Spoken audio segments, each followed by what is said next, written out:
toutes et à tous et bienvenue sur Shambhala, bienvenue pour ce nouveau goûter des fées, cette invitation particulière du dimanche après-midi.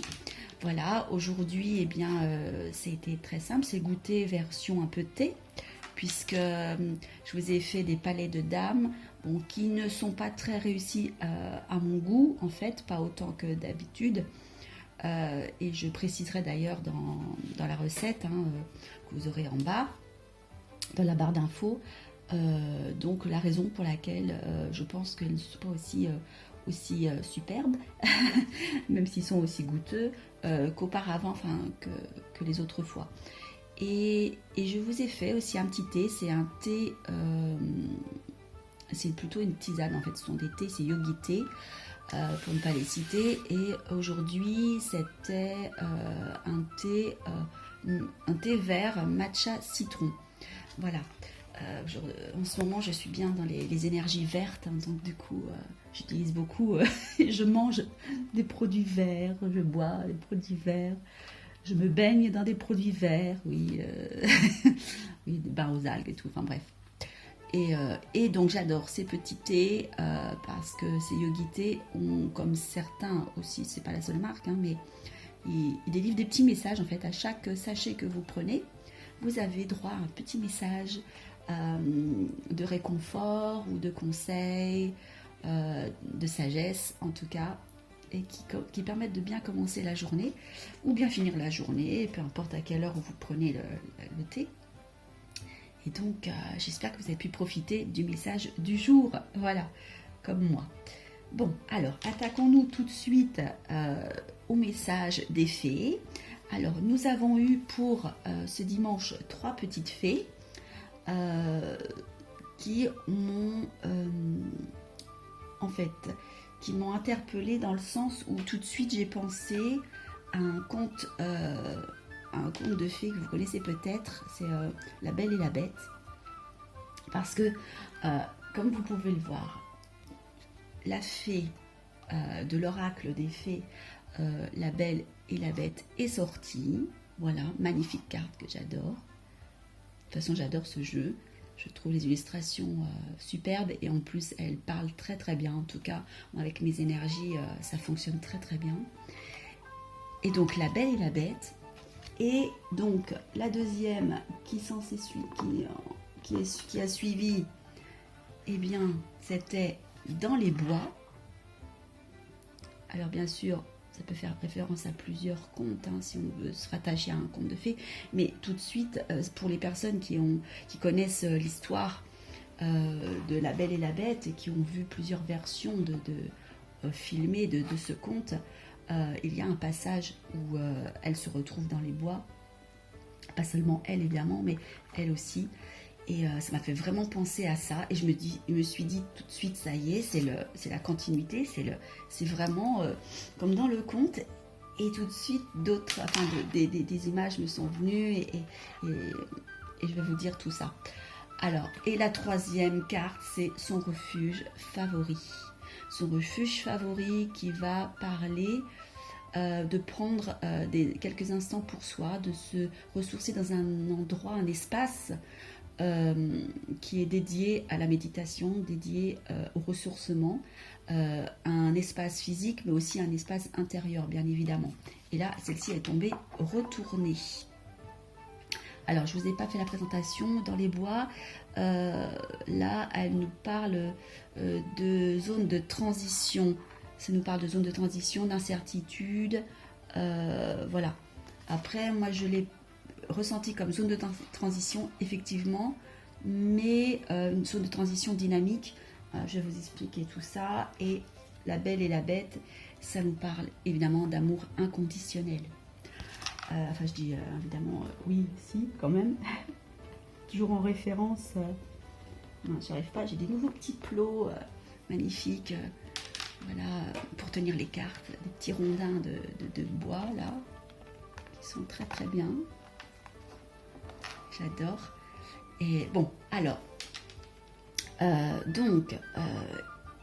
Quel est le message des fées? Alors tout de suite avec l'amour inconditionnel, bien évidemment, ça nous parle, la belle et la bête, amour inconditionnel, l'amour inconditionnel que nous nous donnons à nous-mêmes, mais l'amour inconditionnel, bien évidemment, que nous donnons à l'autre, que nous donnons à notre autre, à l'amour de notre vie, à la personne de notre cœur. Cette carte me dit qu'il ne faut pas voir les choses en plan en surface. En tout cas, il faut voir les choses en profondeur, voir au-delà des apparences. Tout comme dans le conte, la belle voit au-delà des apparences. Elle voit dans les cœurs des personnes et elle fixe ses actions en fonction de ça, en fonction de son propre cœur, de son propre ressenti, mais aussi par rapport à ce qu'elle perçoit de l'autre personne, des autres personnes. Donc pour un couple, je dirais que c'est un amour inconditionnel qui transforme en profondeur, qui est capable de voir la personne réellement telle qu'elle est, et au-delà de toutes les apparences, qui voit son âme, qui voit ce qu'elle est véritablement au sens divin du terme. Et peu importe son physique, peu importe ce qu'elle émane, en fait, ce qu'elle montre, qu'elle veut montrer, les masques éventuels, les rôles qu'elle joue dans la société, lorsqu'on est empreint de cet amour inconditionnel, on voit au-delà. Et la belle voit au-delà de ça, elle voit vraiment au cœur des choses. Cet amour inconditionnel permet de voir au cœur des choses et des êtres.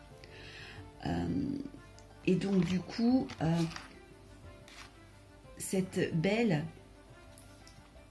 muée par un amour inconditionnel, à un moment donné dans le conte, elle va dans les bois pour retourner donc du coup auprès de son amour pour tenir une promesse.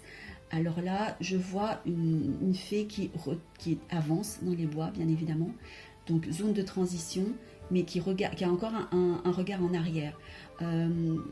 Et donc du coup, ça me parle de personnes, de couples qui vont peut-être jeter encore un regard en arrière, que certaines personnes ont fait un travail sur elles-mêmes très intense, très profond, qui les a amenées à cet amour inconditionnel, et ils jettent un dernier regard en arrière sur le passé, comme pour dire au revoir, pour dire voilà, c'est terminé, tout est derrière moi, j'ai aimé autre chose, j'ai acté d'autres choses, mais c'est du passé.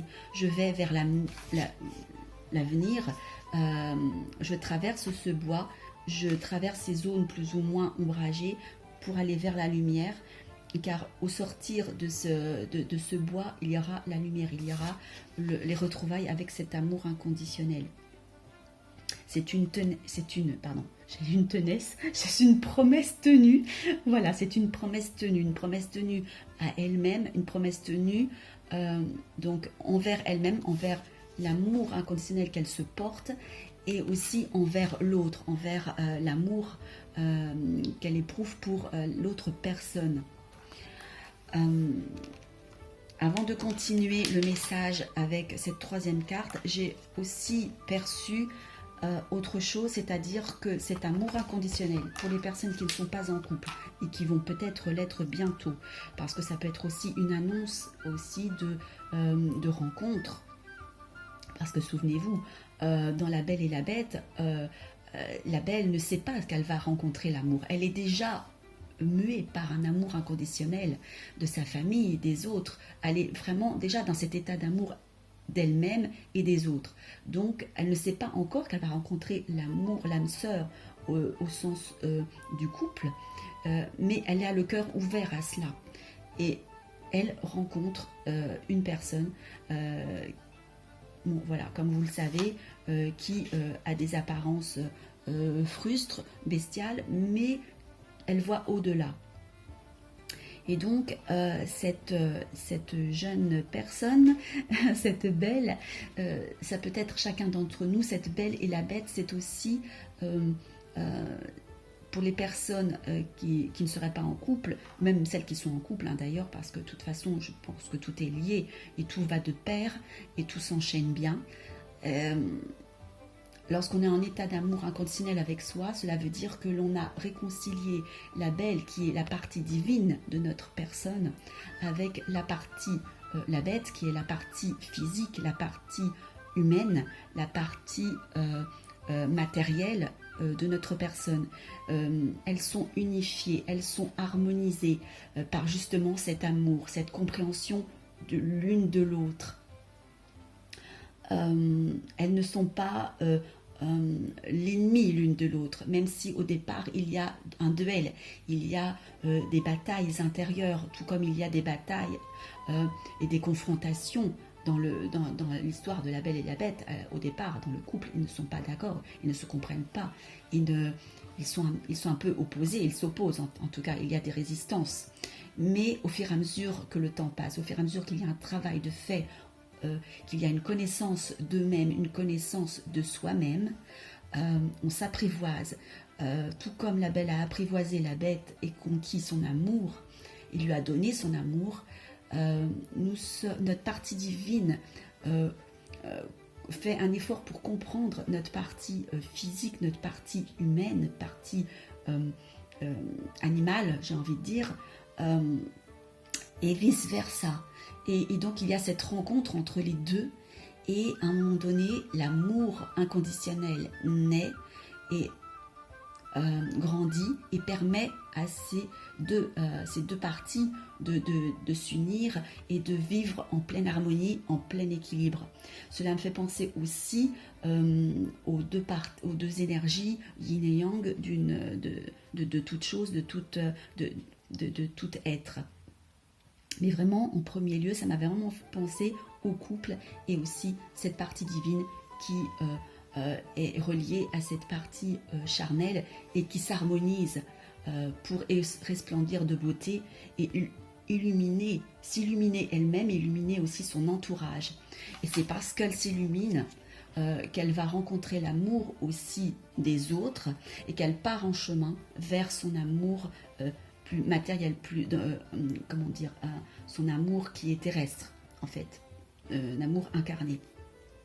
Et là, elle regarde en arrière un petit peu, comme pour voir, plus pour un adieu, pour dire, voilà, pour voir le parcours déjà fait, et pour dire, oui, j'ai parcouru bien des choses, mais c'est derrière moi, et j'avance.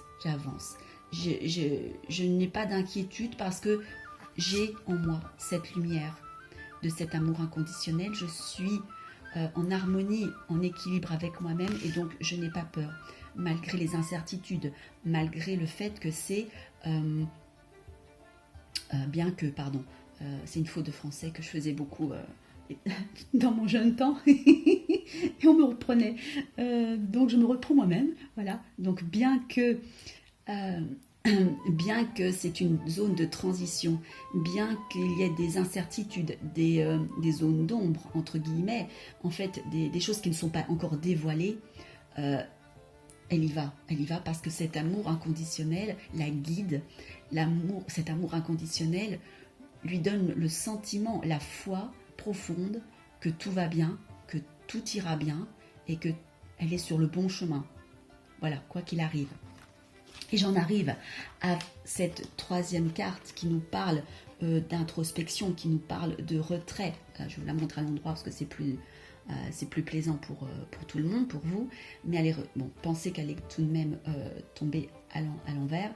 Cela veut dire qu'il est temps pour les personnes, qu'elles soient en couple ou non, mais pour toutes ces personnes qui sont dans cet état-là, qui éprouvent cet amour inconditionnel, qui sont sur le chemin de l'amour inconditionnel, qui sont dans cet état de lumière intérieure, même si elles n'en ont pas forcément conscience, elles le voient et aussi elles le perçoivent par rapport aux réactions des autres personnes ou de leur entourage, et elles le perçoivent aussi par rapport aux personnes qu'elles rencontrent.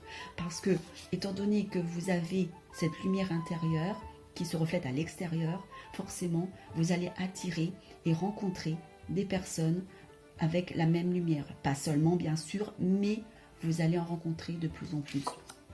Et donc, cet état d'introspection qui a été nécessaire à un moment donné, qui vous a permis de trouver cet amour inconditionnel, de vous réconcilier avec votre partie divine, enfin de réconcilier la partie divine avec votre partie charnelle, de retrouver une harmonie et donc une sérénité, un bien-être, eh bien, ce temps-là était nécessaire, mais il est temps maintenant de faire briller votre lumière à l'extérieur. Allez tourner vers l'intérieur, mais c'est comment dire, étant donné qu'elle est tombée à l'envers, ça veut dire qu'il est aussi, on est tourné vers les autres, voilà, c'est-à-dire qu'il est temps de donner sa lumière, il est temps de la répandre, il est temps pour les personnes, qu'elles soient seules, enfin célibataires, ou qu'elles soient en couple, il est temps pour ces personnes d'aller de l'avant, de sortir, de partager, de rayonner à l'extérieur. Il est temps de montrer au monde votre lumière et le magnifique travail que vous avez fait sur vous-même et les résultats surtout que cela a produit pour pouvoir inspirer aux autres justement un chemin qui doit être le leur aussi, à leur manière bien évidemment, mais pour qu'ils puissent se dire, voilà, c'est possible de me réconcilier avec ma nature profonde, d'être moi-même, aussi bien divinement j'allais dire, mais oui, spirituellement, sur le plan divin, que sur le plan physique, que ce n'est pas opposé. Et là, trop de fois, comment dire, pendant trop de générations, on nous a mis, que ce soit la religion, la société, les communautés, peu importe, la famille, peu importe, on a toujours opposé, la plupart du temps, toutes les civilisations, ils ont opposé aussi quelque part, à un moment donné de leur histoire, ils ont opposé les deux, alors qu'en fait non, pour être bien, on est sur Terre pour être en harmonie avec les deux parties de nous-mêmes. Et voilà, et lorsqu'on est dans cette harmonie, il ne faut pas la cacher. Quand on est dans cette lumière, on a tendance, parce que on a l'impression que le monde entier n'est pas dans cette optique-là, parce qu'il a été formaté, il a été habitué à une autre image, comme nous-mêmes, bien sûr, eh bien, on n'ose pas montrer sa lumière, on n'ose pas être heureux, on n'ose pas briller, on n'ose pas sourire, même si le monde s'écroule, on n'ose pas... voilà, on n'ose pas montrer un bien-être, on n'ose pas affirmer une vérité qui est la nôtre, on n'ose pas dire, voilà, regardez, enfin même pas regarder parce que c'est un peu gothique, mais on n'ose pas affirmer de manière douce et bienveillante, mais surtout, et même avec humilité bien évidemment, hein, c'est sûr, on n'ose pas affirmer sa lumière et dire voilà, non pas forcément avec des mots, mais avec aussi ses attitudes, avec ses comportements, avec ses choix. On n'ose pas, trop souvent, on n'ose pas aller de l'avant et montrer, affirmer, dire voilà, moi je suis dans cet état de plénitude, je suis dans cet état d'harmonisation, harmonisation qui se fait au jour le jour, chaque jour. Ce n'est pas quelque chose d'acquis définitivement, en tout cas à mon sens. Une fois qu'on a fait le pas, qu'on a réussi à enclencher le processus, c'est plus simple évidemment, mais ça ne s'arrête pas là. C'est quelque chose qui est c'est un processus qui est en mouvement constant, comme la vie. Donc du coup, chaque jour, on doit, voilà, il nous est nécessaire de se réharmoniser avec l'univers, avec soi-même. Et donc du coup, je pense que trop de personnes encore n'osent pas montrer, et tout comme les couples qui sont dans cet amour inconditionnel, qui vont vers cet amour inconditionnel, parce que peut-être l'un des deux, ou peut-être les deux, n'ont pas encore tout nettoyé de leur passé, de leur souffrance, de leur peur, voilà, mais ils vont vers cela parce qu'ils ont fait déjà un bon chemin, et ils ont pris la décision que ça y est, c'était bon, c'était... ils voulaient vivre justement pleinement cet amour, eh bien, il est nécessaire, il est temps de sortir de sa bulle, de sortir de sa bulle de confort quelque part, de ce petit cocon qu'on s'est formé pour être entre soi et de montrer, d'affirmer l'amour que l'on a l'un pour l'autre, que l'on a pour son autre, aux yeux de tous. Je crois profondément que plus il y aura de personnes, pour les personnes qui ne sont pas en couple, qui n'ont pas encore rencontré la personne qui leur convient, eh bien, si elles sont dans ce parcours-là d'amour inconditionnel avec elles-mêmes, et je suis sûre que beaucoup d'entre vous l'est, même sans en avoir vraiment conscience, eh bien, en tout cas pas pleinement, quel que soit le stade où vous en êtes, peu importe, vous avez enclenché le processus, eh bien, osez, sortez, ne restez pas dans votre... sortez de votre bulle, de votre petite zone de refuge, voilà, on parle bien de refuge, voilà. Refuge, c'est une idée de protection, de se protéger. Là, il n'est plus nécessaire de se protéger. Vous avez l'amour inconditionnel en vous. Vous le vivez, vous le faites vibrer à chaque moment de votre vie. Osez le répandre autour de vous. Rencontrez des gens, partagez cette vision du monde que vous avez à votre manière. Ça peut être par des écrits, ça peut être par des dessins, ça peut être par des gestes ou des paroles bienveillantes pour vos voisins, ça peut être tout et n'importe quoi. Enfin, c'est selon vos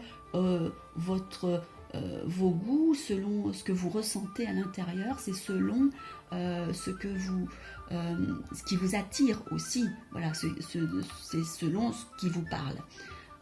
Donc osez montrer qui vous êtes réellement, la belle et magnifique personne que vous êtes à l'intérieur, parce que cet amour inconditionnel que vous portez, que vous avez en vous, est rayonnant et il est vibrant et il est visible des autres. N'en doutez pas, et il est surtout inspirant pour les autres. Vous êtes votre propre soleil, mais vous êtes aussi le soleil des autres. Et pour les couples qui ont la chance de vivre cet amour inconditionnel, de l'avoir entre vous, voilà, eh bien, osez affirmer cet amour aussi en tant que couple. Osez montrer à votre entourage, au monde, que l'amour inconditionnel est possible en tant qu'humain, dans un couple.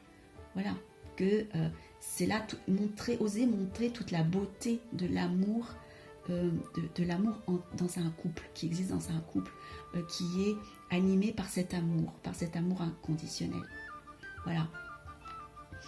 Et sachant que, effectivement, là encore, c'est quelque chose que l'on travaille, que l'on fait, que l'on entretient, j'ai envie de dire, oui, plutôt qu'on en entretient chaque jour.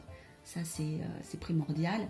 Et enfin, en tout cas, à mon sens, et oser le montrer aux autres, parce que aux autres couples et aux personnes aussi qui ne sont pas en couple, parce que les personnes qui ne sont pas en couple, ils vont se dire oui, c'est possible finalement, c'est vrai.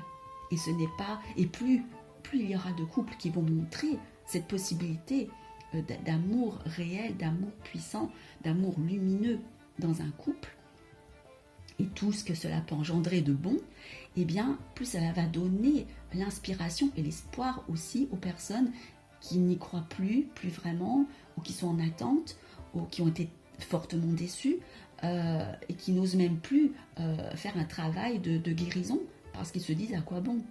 Et cela va montrer aussi aux couples existants où il y a des petites tensions, parce que même dans un couple où il y a de l'amour inconditionnel, de toute façon, à un moment donné, on est humain, notre partie humaine est là quand même, et peut y avoir aussi des petites tensions, et ça c'est le parcours, c'est normal, il n'y a pas de souci. Après, c'est pas tant les tensions qui peuvent exister qui sont importantes, c'est la manière dont on peut les résoudre. Et donc du coup, pour montrer à ces couples, voilà, vous vous êtes un peu heurtés, vous ne vous êtes pas compris à un moment donné, mais regardez au fond de vous-même, discutez entre vous, est-ce qu'il y a de l'amour toujours entre vous? Et si oui, si c'est un grand oui, eh bien, vous allez trouver les solutions. Parce que ce n'est pas au premier orage qu'on va partir et qu'on va claquer la porte et que l'on va se dire, hop, non, c'est bon, je passe à autre chose. Alors bien sûr que parfois, il est nécessaire de passer à autre chose, mais peut-être que certains couples sont qui sont vraiment faits l'un pour l'autre et qui passent des moments difficiles, peut-être parce qu'ils n'ont pas autour d'eux cette vision, parce qu'on est obstrué aussi par les soucis, par les nuages qui s'accrochent à nous à ces moments-là. On ne voit plus la lumière qu'il y a au sein du couple. Et donc, si ces couples-là rencontrent de plus en plus, par quelque moyen que ce soit, des couples qui, eux, brillent de cette lumière-là, ils peuvent profiter de leur expérience aussi, et s'inspirer d'eux, se dire, ah oui, finalement, attends, peut-être qu'on va pas aller à l'extrême et se séparer, peut-être que il y a avant d'envisager ça, déjà voir s'il y a encore cet amour inconditionnel entre nous. Et si oui, si c'est encore très fort, eh bien, regardez en profondeur, voir ensemble ce que l'on peut faire pour avancer. Voilà. En tout cas, voilà, pour aujourd'hui, tout ce que m'a inspiré ces merveilleuses cartes de cet oracle des fées avec la Belle et la Bête, et donc en inspiration de ce merveilleux conte que vous connaissez tous. Et voilà, donc je vous souhaite un excellent dimanche, un merveilleux goûter, et puis toute la lumière de cet amour inconditionnel qui est en vous de toute manière, parce que on en est fait, notre partie divine est faite de ça. Et donc du coup, je vous souhaite de la raviver, de l'entretenir et de l'expanser, que vous soyez en couple ou non, et pour vous-même, mais aussi pour les autres et pour l'univers. Voilà, je vous embrasse et je vous dis à bientôt. Bye bye.